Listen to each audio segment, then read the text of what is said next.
பூமி சுத்தி வரும் சாமி குதங்குற தீரு இது நல்லதொரு தீர்வு.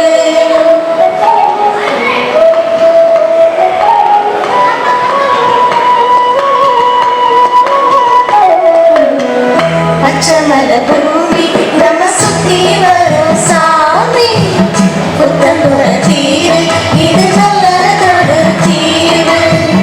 அழகே நம்ம பூமி செழிப்பா வந்த பூமி மதிச்சா நல்லபடி மாறும் மாறும். பச்சமல பூமி நம்ம சுத்தி வரும் சாமி குதங்குற தீரு இது நல்லதொரு தீர்வு.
சுத்தி வரும் சாமி சுத்தங்குற தீரு இது